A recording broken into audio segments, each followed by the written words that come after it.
नमस्कार, स्वागत है आपका हमारी खास पेशकश स्वच्छता पर दाग। जी हाँ, स्वच्छता पर दाग ये हमें लिखना पड़ रहा है। मैं हूं सनी गंगासागर आपके साथ में। देश विदेश में स्वच्छता को लेकर अपना परचम लहराने वाला जो इंदौर है वो कई बड़े बड़े मा चुका है और इंदौर पिछले कुछ दिनों से कुछ ऐसी घटनाओं को लेकर इन दिनों चर्चा में है जो कि चिंता का विषय बनी हुई है। ये घटना है शहर में साफ सफाई के लिए हो रहे प्रयासों पर सवाल खड़े कर रही है। साथ ही साथ शहर में बसे हुए कुछ लोगों की मानसिकता पर भी सवाल खड़े करती है। पहली घटना शहर के भंवर कुआं में हुई है, जहां पर एक युवक खुलेआम पेशाब करता हुआ नजर आया, जबकि इंदौर पूरी तरह से खुले में शौच मुक्त शहर घोषित हो चुका है। ऐसे में इंदौर में बाहर में से पढ़ने या फिर नौकरी करने के लिए जो आए हुए युवा है, उनके रहन सहन को लेकर भी सवाल उठने लगे हैं। खुले में पेशाब करने की घटना सोशल मीडिया पर भी वायरल हो चुकी है। इसी तरह स्वच्छता पर दाग लगाने वाली घटना शहर के सरवटे बस स्टैंड पर हुई है। यहां मेडिकल कॉलेज के फर्स्ट ईयर और सेकेंड ईयर के स्टूडेंट्स ने बस स्टैंड के पास ही सड़क पर जन्मदिन मनाया, एक दूसरे पर केक फेंककर गंदगी मचाई। स्टूडेंट्स को जब मौजूदा सफाई कर्मचारी ने ऐसा करने से रोका तो छात्रों ने पहले उसके साथ विवाद किया और अपने साथियों को बुलाकर कर्मचारियों की पिटाई भी कर दी। इस हंगामे में पुलिस ने 3 छात्रों को हिरासत में लिया। इस तरह ये घटनाएं इंदौर में सफाई के लिए हुए काम और उपलब्धियों पर भी दाग की तरह है और चिंता भी पैदा करने वाली ये खबर है। इन घटनाओं के कारण इस शहर को जो स्वच्छता का खिताब मिला है वो भी खतरे में ना पड़ जाए, इस बात की चिंता भी इंदौर वासियों को, प्रदेश वासियों को जरूर सता रही है। तस्वीरें आपके सामने हैं, खुले में पेशाब, सड़क पर केक किस तरह से फेंका गया, उस दौरान की तस्वीरें। एक आम नागरिक होने के नाते, एक जागरूक नागरिक होने के नाते भी हमारा ये फर्ज बनता है, कर्तव्य बनता है कि हम अपने शहर को, अपने आसपास के क्षेत्र को स्वच्छ रखें, सुरक्षित रखें और अपनी जो भूमिका है उसका संजीदगी के साथ निर्वहन करें। लेकिन आश्चर्य होता है कि इस तरह से एमबीबीएस के पढ़ने वाले जो छात्र हैं वो खुले में इस तरह से पेशाब करते हैं, इस तरह से केक फेंकते हैं और उसके बाद अगर स्वच्छता को लेकर कोई वहां तैनात सुरक्षा के कर्मी है वो उन्हें रोकते हैं तो उनके साथ बदतमीजी करते हैं, मारपीट करते हैं। किसी भी तरह से सभ्य समाज के लिए ये घटना स्वीकार्य नहीं है और खास तौर पर सिस्टम के लिए भी नहीं है, क्योंकि सिस्टम ने सभी को अपने अपने अधिकार दिए हैं, कानूनी अधिकार है, संवैधानिक अधिकार है और जाहिर तौर पर खुले में इस तरह से पेशाब करना किसी भी तरीके से इसको स्वीकार नहीं किया जा सकता। एक एमबीबीएस डॉक्टर की पढ़ाई करने वाले छात्र के द्वारा इस तरह का कृत्य करना कहीं ना कहीं उस पेशे को लेकर भी बदनाम करता है, उस पेशे को लेकर जो संजीदगी होनी चाहिए उसको लेकर भी सवाल खड़े करता है।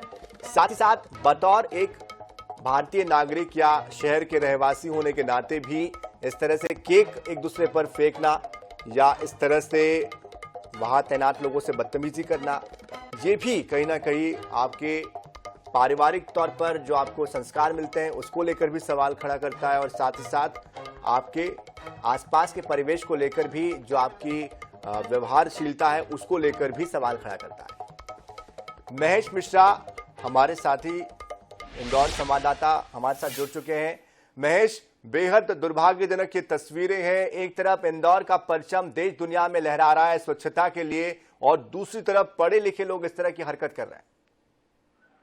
निश्चित तौर पर कोई एक ऐसा इंसान जो पढ़ा लिखा है, कोई कम समझदारी वाला व्यक्ति हो तो शायद उसकी गलती को माफ किया जा सकता है, पर जब आप एमबीबीएस की पढ़ाई कर रहे हैं तो निश्चित तौर पर आपका एजुकेशन लेवल, आपका माइंड लेवल बहुत हाई होता है और खास तौर पर इंदौर जैसे शहर की बात करें जो हिंदुस्तान में नंबर 1 रहा है पिछले 6 साल से लगातार, साथ ही बात जो हम लोग कोशिश कर रहे हैं इसमें इस तरह का कहीं भी माफ नहीं किया जा सकता। दूसरी तरफ देखा जाए तो इंदौर को साफ सफाई में नंबर बनाने में शहर के नागरिक बड़ा योगदान है, पर शहर में एक चीज और भी है। इंदौर में पिछले 2 दिनों पहले भी इंदौर में एक वीडियो वायरल हुआ था। भरतुआ थाने के सामने एक युवक भरतुआ रोड पर रात में पेशाब करता हुआ नजर आ रहा था, उसका भी वीडियो वायरल हुआ था, उसके लिए ज्ञापन भी दिया जाता है। कहीं न कहीं इंदौर शहर की जो लोकल यहाँ की पॉपुलेशन है उनका इसको लेकर ये मानना है कि वो एमबीबीएस के छात्रों या भरतुआ क्षेत्र में जो बाहर से पढ़ने वाले लोग जो बच्चे आते हैं उनका इस शहर के प्रति वो अटैचमेंट नहीं है,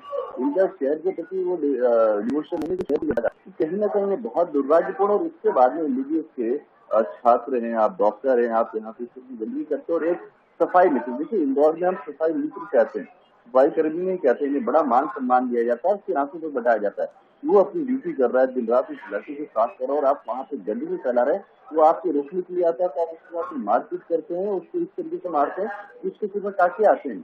तो कहीं ना कहीं ये बताता है, जिस तरीके की आपने भी कहा, कहीं ना कहीं ये आपके व्यवहार को, आपके संस्कार को बताता है। तो इंदौर में इस बात को लेकर काफी रोष है। हालांकि पूरे मामले में पुलिस ने 6 से ज्यादा मेडिकल के जो छात्र हैं, उनके जो वीडियो में फोटो और चेहरे दिखे हैं, उनके खिलाफ प्रकरण दर्ज किया और इस मामले की बड़ी गंभीरता से जांच हो रही है। बिल्कुल, लेकिन क्या महेश कोई कार्रवाई हुई है, कोई ठोस कार्रवाई हुई? क्योंकि बहुत से छात्र हम इसमें देख पा रहे हैं, आसपास भी यहाँ कहीं ना कहीं जो माहौल है वो डिस्टर्ब हुआ है।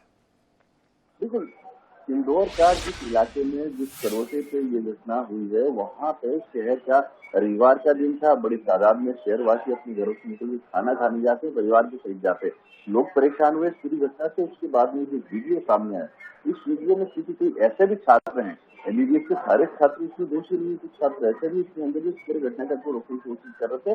पुलिस ने चिन्हित करना शुरू कर दिया, क्योंकि एविडेंस के तौर पर ये वीडियो अपने आप में बहुत महत्वपूर्ण है। हालांकि इसमें एक बड़ी बात यह है, एफआईआर को, इस प्रकरण को दर्ज कराने के लिए इस जो निगम कर्मचारी, जो हमारा सफाई मित्र है, उसको ग्वालटोली थाने पर धरने पर बैठना पड़ा था। उसके बाद में पुलिस प्रशासन ने इस मामले में प्रकरण दर्ज तो जरूर कर लिया है। पुलिस से प्रकरण दर्ज करके उन चेहरे को फाइंड आउट किया जा रहा है। उसमें से 6 से 7 डॉक्टर्स, जूनियर डॉक्टर्स को चिन्हित कर लिया गया है। अब आने वाले 1 या 2 दिन होंगे, उनके बयान, उनकी गिरफ्तारी होगी। इसके साथ में अन्य और भी डॉक्टर्स कौन थे, उनको भी यहाँ पे चिन्हित किया जा रहा है और उसकी ठोस कार्रवाई की तैयारी की जा रही है। बिल्कुल महेश, लेकिन जिस तरह से आप बता रहे हैं कि जिनको चोट पहुंची उनको इंतजार करना पड़ा है, तो जो एफआईआर हुई है उसमें कोई नाम सामने आए होंगे? कितने लोगों के नाम हैं, कौन कौन वो लोग थे, क्या और भी कोई बाहरी लोग हैं, और पुलिस की तरफ से अब तक इस पर क्या एक्शन लिया गया या लिया जा रहा है? देखिए, इसका नाम इसलिए सामने नहीं आ सकते थे कि इसके साथ मारपीट की सफाई कर्मचारी है, उसे नहीं मालूम कि वहाँ पे इसके साथ मारपीट करने वाले कौन लोग हैं।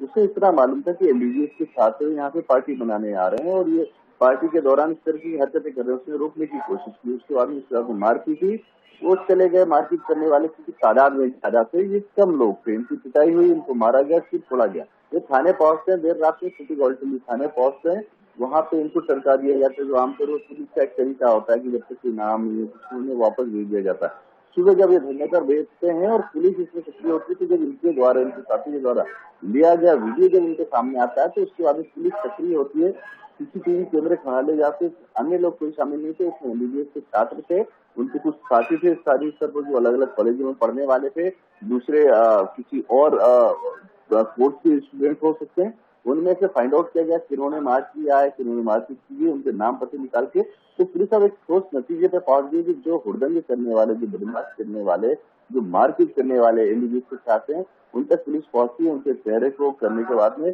अभी तक 6 से 7 अज्ञात मेडिकल के छात्रों के खिलाफ एफआईआर हुई है। पुलिस उनके नामों तक पहुंच गई है, हालांकि अभी तक वो नाम रिवील नहीं किए गए।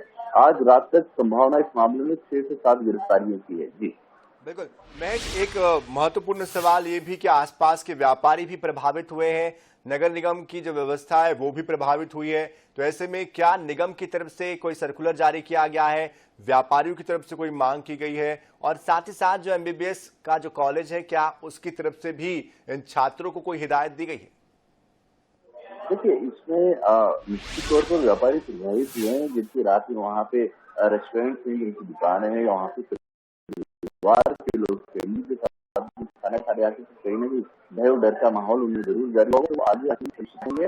नगर निगम की बात करें तो नगर निगम ने भी अभी तक किसी तरह की एसओपी जारी नहीं की है, न ही नगर निगम ने, जो कि इस मामले में नगर निगम को आगे बढ़ के आना चाहिए था, नगर निगम ने इस मामले में बढ़कर नहीं आया। बात करें मेडिकल कॉलेज की, तो मेडिकल कॉलेज के छात्रों का ये कोई पहला मामला नहीं है। मेडिकल के यहाँ पे 1,500 से 2,000 छात्र होते हैं, जो सिर्फ एमजीएम मेडिकल कॉलेज के हैं। उसके अलावा और अलग अलग जगह यहाँ पे 3 से 4 बड़ी प्राइवेट यूनिवर्सिटीज हैं, कॉलेज हैं, जो मेडिकल की पढ़ाई कराते हैं। तो मेडिकल के छात्रों का जो बड़ा समूह होता है, तो आए दिन इस तरह की हरकतें होती रहती है। पिछले कुछ समय से सोशल मीडिया बहुत स्ट्रांग हो गया, तो इनके चेहरे दिखने लगे हैं, इनके चेहरे सामने आने लगे हैं।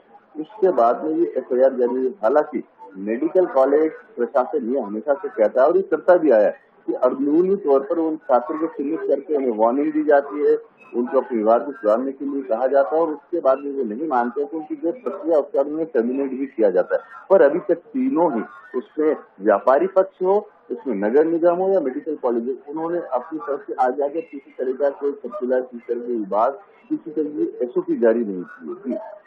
बिल्कुल, हम चाहेंगे आप दर्शकों को ये भी बताइए जो इलाका है, जो क्षेत्र है, वो किस तरह का है, किस तरह के व्यापारिक संस्थान यहाँ पर है, क्योंकि जिस तरह से आप बता रहे थे यहाँ पर पारिवारिक लोग भी पहुंचते हैं।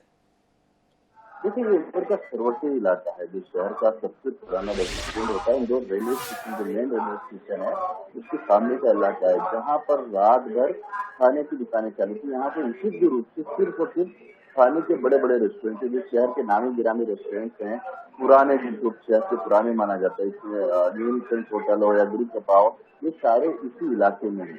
यहाँ से बाहर से आने वाली बसों से आने वाले लोग जो हैं, वो अपना यहाँ पे आके अपने चाय नाश्ता करके आगे बढ़ते हैं। शहर के लोग, शहर का पुराना इंदौर खाने के नाम पे शौकीन है। तो इंदौर में सराफे के बाद में, सराफे में आप जाएंगे तो सराफे में आपको चाट चपाटी चक्कर में जाएंगे तो आपके स्नैक्स वगैरह होता है। और जब आपको फुल मील खाना होता है, पेट भर के खाना खाना होता है, विशुद्ध रूप से टिपिकल इंडियन स्टाइल, माफ कीजिएगा मालवा की स्टाइल में, इसके लिए आपको सिर्फ उनकी सर्वटे की ओर जाना होता है। तो यहाँ पे सर्वटे के लोग जाते हैं रात में यहाँ पे खाना खाने के लिए। रात में 11:30, 12, 1 बजे तक के लोग यहाँ पे पहुंचते हैं अपने बच्चे, अपनी पत्नी, अपने परिवार, अपने माता पिता के साथ। तो ये विशुद्ध रूप से खाने का इलाका है, जहाँ पे रात के दिन बाकी चीजें यहाँ पे जरूर होती है, क्योंकि यहाँ पे बच्चे, यहाँ पे छोटी मोटी दुकानें, सामान बिक्री सब होती है, पर ये दिन में होती है। शाम को 7-8 बजे तक ये दुकानें बंद होने लगती हैं और रात में यहाँ पे तरह की तरह बड़े बड़े रेस्टोरेंट भी चालू होते हैं, जहाँ पे लोग खाना खाने जाते हैं। जी महेश, लेकिन जिस तरह से रात का जो कल्चर शुरू हुआ है इंदौर में, जो नाइट आउट का कल्चर शुरू हुआ है, इसका क्या लगता है आपको कि इम्पैक्ट जो पॉजिटिव पड़ना चाहिए था, कहीं ना कहीं उसका नेगेटिव इम्पैक्ट पड़ता जा रहा है? देखिए, इतना निगेटिव नहीं कहना चाहिए। हर चीज के दो पहलू होते हैं, पॉजिटिव निगेटिव दोनों होते हैं। और ये जो इलाका है, जो नाइट कल्चर है, उससे ये बाहर का इलाका है।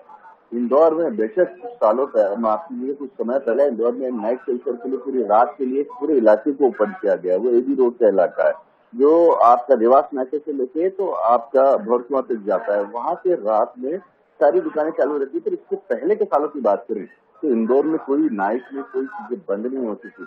राजवाड़ा हो, सराफा हो, या फिर ये bus stand, Sarwate bus stand, रात में 3 या 4 बजे तक के यहाँ पे खाना परोसा जाता था। इंदौर की जनता ये मानती आ रही है इस मामले में, जब ये कल्चर जो बदला, ये पब कल्चर के कारण, पब कल्चर और पब में और शहर की छोटी छोटी जगहों में जो ड्रग्स आना शुरू हुआ, उसके बाद में जो बाहर के बच्चे आते हैं, बड़ी तादाद में यहाँ पे पढ़ाई करने के लिए बच्चे आते हैं, जिनके ऊपर उनके माता पिता यहाँ नहीं होते, उनके लोकल गार्जियन उतना ध्यान नहीं देते हैं, तो वो अपने रात के समय को, क्योंकि उनकी फ्रीडम होती है, तो इस तरीके से बाहर निकलते हैं, नाइट आउट के लिए निकलते हैं, इस तरह की चीजों के। कुछ इंदौर शहर के स्थानीय लोकल जो सबब्स के इलाके हैं, जो छोटी बस्तियों के इलाके हैं, वो बच्चे भी उस लाइफ को जीने के लिए उस तरीके से वहां पहुंचते हैं। और आमतौर पर इन्हीं लोगों के बीच में लड़ाई झगड़े, इस तरह की हरकतें देखने को मिलने आती है। पर MBBS के छात्र हों या किसी और प्रोफेशनल कोर्स के छात्र हों, बच्चे हों, पढ़ाई करने वाले स्टूडेंट्स हों, उनको इस तरीके से अभी तक शहर में नहीं देखा गया जिस तरीके की घटना कल रात की। जी महेश, लेकिन जिस तरह से हाल फिलहाल में जो खबरें और भी आई थी, बीच में भी हमने देखा था कुछ युवाओं के बीच में झगड़े की खबरें आई थी, कुछ जगहों पर ड्रग्स को लेकर खबरें आई थी, शराब पीने को लेकर, शराब के सेवन को लेकर खबरें आई थी। ऐसे में सुरक्षा की दृष्टि से क्या यहाँ पर पुख्ता इंतजाम किए जाते हैं, जब आपको जानकारी है कि इस तरह से रात के वक्त में इन दिनों जो खबरें निकल कर आ रही है या जो घटनाएं हो रही है, उसके बाद क्या कोई बदलाव यहाँ पर देख पाते हैं? क्योंकि कमिश्नर प्रणाली लागू किए लगभग 1.5 साल का वक्त हो चुका है, ऐसे में क्या बदलाव? देखिए, पुलिस पूरे इंदौर शहर के सबसे पर मौजूद रहती है। पुलिस प्रशासन अपनी जगह मुस्तैद रहता है। इंदौर, मेरी जानकारी है उसके अनुसार पूरे मध्य प्रदेश में, या कहे कि इंडिया में एक ऐसा शहर है बेंगलोर के बाद में, जहाँ का हर कोना, बेंगलोर अहमदाबाद के बाद में, जिसका हर कोना CCTV से कवर में। पर कानून ये कहता है कि आपकी उम्र 18 साल से ज्यादा है। कानूनी तौर पर पब खुले हुए हैं, मॉल खुले हुए हैं, रात में पब है, आप बीच में जाते हैं, आप वहाँ पे शराब पीते, जो लीगल है।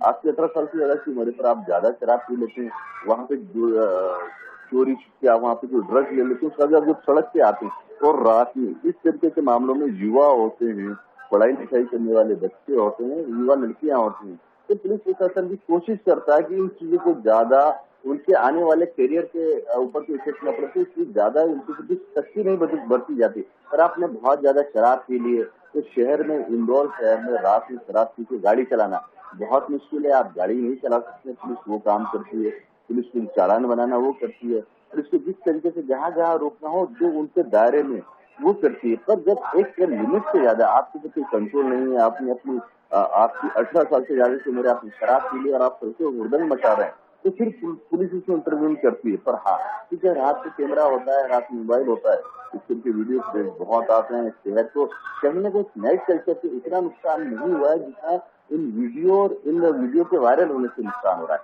नाइट कल्चर के बाद में शहर में ये बदलाव आया है कि लोगों के देर रात तक जो छोटी छोटी नाइट कल्चर के चलते जो छोटी छोटी चाय की दुकानें हैं, पान की रेहड़ियां हैं, उनके घर चल रहे हैं। लोग दिन में कोई बहुत मिनिमम इनकम ग्रुप वाले लोग जो है वो दिन में छोटी छोटी जगह का काम करने के बाद में रात में वहां पे जाके छोटे मोटे काम करके अपना घर चला रही है। बहुत चंद लोग हैं, ये बहुत चंद लोग हैं जिनके चलते ये मान लीजिए कि ये 100 में से एक आदमी है जिनके चलती घटनाएं होती है, शहर बदनाम होता है। और कहीं ना कहीं पूरी बात को लेकर इंदौर शहर के नागरिक भी गंभीर है, जनप्रतिनिधि भी गंभीर है और पुलिस भी गंभीर है। पर पुलिस की अपनी एक लिमिटेशन है, उससे ज्यादा वो आगे नहीं बढ़ पाती। तो आप 18 से ज्यादा के हैं, आप शराब पीते हैं, सभी वीडियो में करते हैं, कहीं ना कहीं जिम्मेदारी आपकी, जो आपने शुरुआत में चाहता, ये सारी चीजें आपके संस्कार और आपके पारिवारिक परवरिश को बताता है। जी बिल्कुल, जाहिर तौर पर पारिवारिक जो परिवेश है, आपका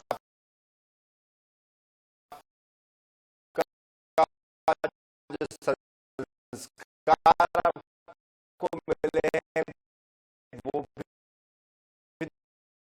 दिखाता है। और बतौर नागरिक मतलब आपको नहीं लगता कि इस बात को लेकर एक माहौल बनाने की जरूरत है कि हम हर शहर को अपना समझे, हर जगह अपना समझे नागरिक? निश्चित तौर पर समझना चाहिए। उसके लिए इंदौर शहर में अलग अलग ग्रुप बनाए गए हैं। जैसे ये नाइट कल्चर का एक बड़ा सा हुआ शुरू हुआ है, उसके बाद में इंदौर शहर में ऐसे ग्रुप बनाए गए हैं जो मुझे नहीं लगता है कि हिंदुस्तान के किसी और शहर में होंगे, कि लोकल गार्जियन लोग खुद बन रहे हैं बच्चों के। उन्हें जाते हैं, उनसे हफ्ते में एक बार मिलते हैं, अपने घर बुलाते हैं, उनसे मिलने जाते हैं। पर एक उम्र ऐसी होती है जो 18 से लेकर 20-22-23 की उम्र होती है, जब आपके ऊपर आपके माता पिता का आपसे एक दूरी होती है और आपके पास कुछ पैसे का फ्लो होता है, इनको होता है पैसे का, कि आपको रहने खाने के अलावा कुछ आपको पॉकेट मनी, बेहतर पॉकेट मनी मिल रही है। फिर आप ऐसे सर्कल से जुड़ जाते हैं कि उसके बाद में आपको किसी भी तरीके से समझा जाए, पर वो आपकी उम्र नहीं होती कि आप उसको समझ पाते। यहाँ पे अलग अलग हॉस्टल्स में लोग, लोकल गार्जियन जो है, यहाँ पे कई डिबेट हो चुकी है। यहाँ लोकल इंदौर के जो स्थानीय नागरिक, जो अलग अलग संस्थाएं इंदौर के जो स्थानीय जो प्रबुद्ध लोग हैं वो आगे बढ़कर आए, हर हॉस्टल में जाके बच्चे से मिलना, उनसे बात करना, उन्हें समझाना। पर उनकी कुछ लिमिटेशन है, बच्चे भी उनके जब तक समझा रहता है उनकी बातें मान लेती, क्योंकि इस उम्र में आपके कितनी लग्जरी एक ऐसे शहर में आप हैं जहाँ पे नाइट लाइफ है, मिनी मुंबई इसको कहा जाता है, पर मिनी मुंबई से कुछ आगे बढ़ चुका है इंदौर। तो जब आपको जाना है वहाँ पे उस तरीके के पब में जाना है, आपको इसी कल्चर में जाना है, तो थोड़ा सा मुश्किल होता है। आपको जितना भी समझा जाए, आप उसको अपना शहर तो मानेंगे नहीं, क्योंकि वो आपका शहर नहीं है। आप उस शहर के पब को अपना जरूर मानते हैं जहाँ पे आपको बिजली मिलती है। शहर के अलग अलग इलाकों में ड्रग्स मिलना शुरू हुई। इवन आज से 2 दिन पहले बहुत प्रमुखता से आने से हमने खबर चलाई, क्योंकि भरतपुर इलाका जो सेंट्रल इंडिया का सबसे ज्यादा हॉस्टल था और सबसे ज्यादा स्टूडेंट्स के रहने का इलाका, जो कोटा से भी काफी ज्यादा बढ़ चुका है। वहाँ पे एक गैंग ऐसी बन गई कि 2 पढ़ने वाले बच्चों के वहाँ पे 2 लड़कियां और 2 लड़के घुसते हैं, उन्हें रात भर मारते हैं, उनके अकाउंट से पैसा अपने अकाउंट में ट्रांसफर करवाते हैं। तो हर चीज का कोई ना कोई दूसरा पहलू भी होता है। वो पहलू भी यहाँ पर एक, क्योंकि सब 18, 20, 21, 22, 23 साल की उम्र के हैं, तो कहीं ना कहीं समझाने की जरूरत है। जो शहर कर रहा है, शहर के नागरिक कर रहे हैं, शहर की पुलिस कर रही है, और कितना समझाया जाए, कहीं ना कहीं ये चीजें हैं, लोग नहीं मानते हैं अपना शहर। बिल्कुल महेश, इसमें सिविल सोसाइटी का रोल भी मैं चाहूंगा कि इस पर भी बात होनी चाहिए कि आसपास के जो लोग हैं वो इस बात की एक समझ पैदा करें नए युवाओं में, बच्चों में, कि वो इस बात को समझे कि वो जिस काम के लिए आए वो काम तो वो करे, लेकिन उस शहर को, उस आसपास के क्षेत्र को उनकी वजह से कोई नेगेटिव इम्पैक्ट नहीं होना चाहिए, कोई नकारात्मक प्रभाव उनका नहीं पड़ना चाहिए। शहर की सिविल सोसाइटी कर रही है। मैंने जैसा अभी आपको बताया इससे पहले कि शहर के प्रबुद्ध जन हो, शहर के अलग अलग जो आसपास के रहने वाले रहवासी, अलग अलग एनजीओ हो, या फिर पुलिस प्रशासन या फिर यहाँ पे जो वीडियो सेफ्टी में लोग रिटायर्ड हैं वो उन्हें जाके समझाते हैं, वीक ऑफ पे उनसे मिलते हैं, उनसे छुट्टी वाले दिन आपको परेशानी तो नहीं है। पर ये जो पॉपुलेशन यहाँ पे बाहर से शूटिंग होके आती है उसका मात्र 0.1% ऐसा है जो इस तरीके की हरकत करता है।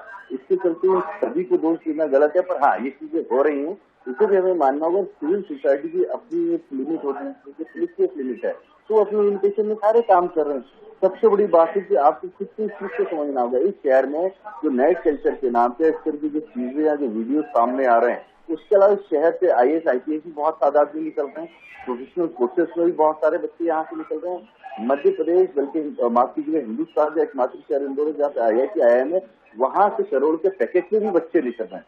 तो ये हर बच्चे के ऊपर डिपेंड करता है, हर बच्चे के ऊपर उसे इस शहर से किस तरीके का लगाव हो या ना हो, वो अपने करियर के साथ क्या कर रहा है। ये जो भी सारी घटना हो रही, कल रात की घटना देखी या 2 दिन पहले जो भरकुआ के सामने पेशाब करने वाली घटना थी उसे देखें, इसके पहले कई ऐसे वीडियोस हमने भी चलाए हैं जहाँ पे लड़कियां आपस में बॉयफ्रेंड के लिए झगड़ा करती नजर आ रही है नेट कल्चर के चलते, तो शहर करियर से लगाव करनी है तो आपके लिए चीजें बड़ी आसान हो जाएंगी। जी बिल्कुल, करियर के साथ साथ आपके जो पारिवारिक संस्कार है उनका भी अगर आप थोड़ा ध्यान देंगे तो शायद कुछ हद तक के इस तरह की घटनाओं से हम बच सकते हैं। एक जो परिवेश हमारे आसपास बन रहा है उसको हम अपनी तरफ से अपनी भूमिका को सकारात्मक रखते हुए कितना बेहतर कर सकते हैं, इस दिशा में भी हमें सोचना होगा। बहुत बहुत शुक्रिया महेश जी आपका इस पूरी जानकारी के लिए, हमारे साथ बने रहने के लिए और तमाम अपडेट्स के लिए। तो स्वच्छता पर जो दाग इंदौर में लगा है, आने वाले समय में हम उम्मीद करते हैं कि इस दाग को धोने के साथ साथ न सिर्फ इंदौर बल्कि प्रदेश के वासी भी इस बात को गंभीरता से लेंगे, आसपास कुशलता का वातावरण निर्मित करेंगे। और क्योंकि हम इसी समाज का हिस्सा है और हमसे मिलकर ही समाज बनता है, ऐसे में हमें अपनी जो भूमिका है उसका भी सकारात्मक निर्वहन करना बेहद जरूरी हो जाता है, तो ही जाकर एक बेहतर प्रदेश, बेहतर शहर या फिर एक बेहतर इंसान कोई बन सकता है। तो उम्मीद करते हैं कि इस दिशा में भी सोचा जाएगा और शिक्षा का जो स्तर है वो तो बेहतर होता जा रहा है, लेकिन साथ साथ मानवीय स्तर को भी बेहतर करने की दिशा में हम आगे बढ़ेंगे। इसी के साथ इस खास पेशकश में इतना ही। ताजा खबरों के लिए, अपडेट्स के लिए आप बने रहिए INS 24/7 के साथ। नमस्कार।